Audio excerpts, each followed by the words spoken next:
Every morning, millions of youth wake up with one question: will today be the day I find a job? In a country where industries are depleting, opportunities are shrinking for many. This is the story of those affected, those finding solutions, and the future we must shape together.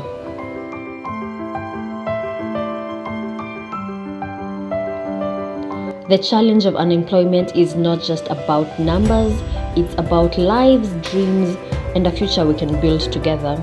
It is time for change, and change begins with action.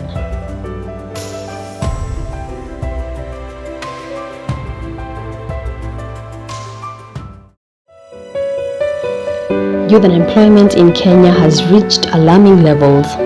According to the Kenya National Bureau of Statistics, over 35% of Kenyans aged between 18 and 35 are jobless. For many, it's not just a statistic, it is a daily reality of rejection, frustration, and survival. Siku yangu ya tano kukuja. Nimekuja kwa hii wiki yote, but sijafanikiwa. Hata leo nilikuwa nimekuja tu nijaribu nione kama watanichukua, but sijaingia. Sasa naona sasa sina otherwise ila tu nirudi tu kwa nyumba. What most of us always think is that after you're done with your degree, get employment. But that was not the case. I thought I could get employment at that time, but I wasn't able to get at that particular time, and so I decided to further my studies.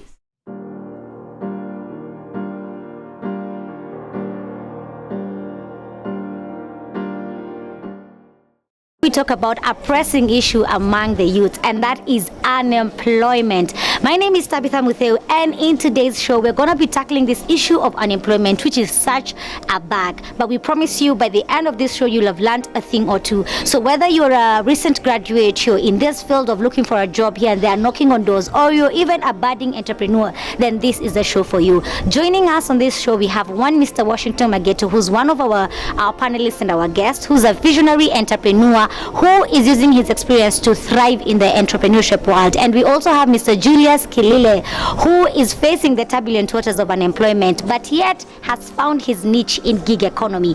Our conversationalist Gloria will be picking this conversation from. I would like to know your thoughts on the Kenyan education system. Was there something in the education system that pushed you to this level of starting entrepreneurship in the course of your academic journey? Towards, knowledge, as opposed to it being the key opener, as we used to call it.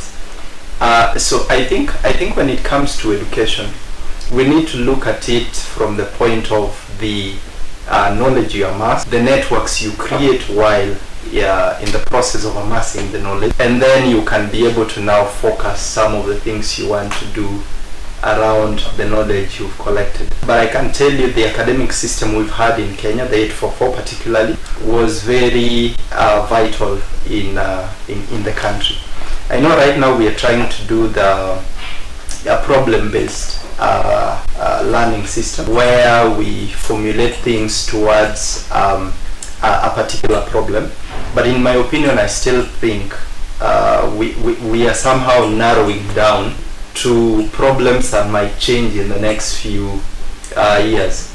A good example would be right now the introduction of artificial intelligence and the likes, robotics.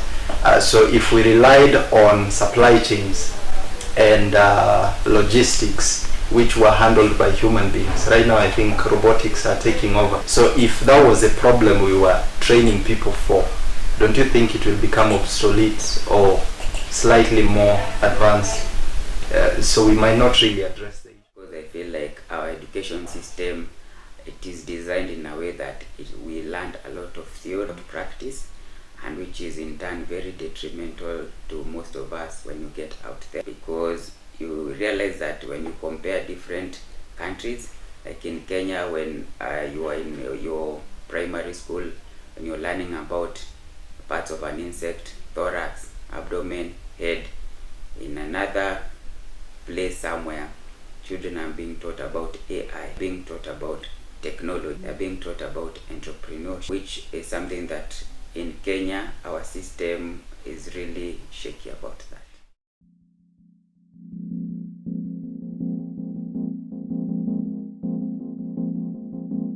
So why are there many youth unemployed?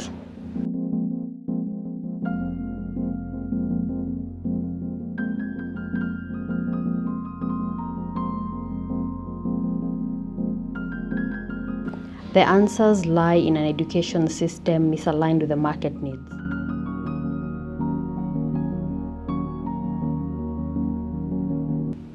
A sluggish economy and policies that exist only on paper. Corruption, automation, and underfunded youth programs only deepen the crisis. Now, the government's appetite for linking Kenyans to jobs abroad is seemingly aggressive, as it has yet again promised Kenyans jobs abroad.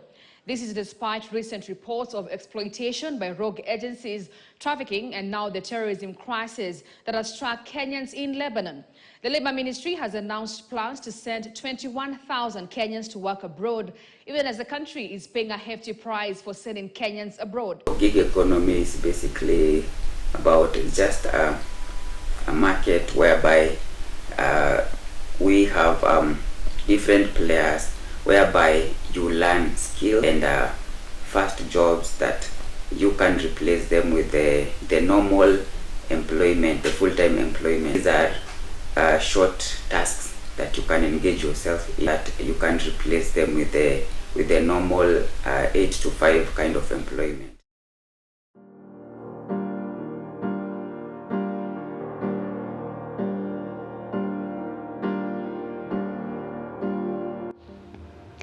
But the story doesn't end here.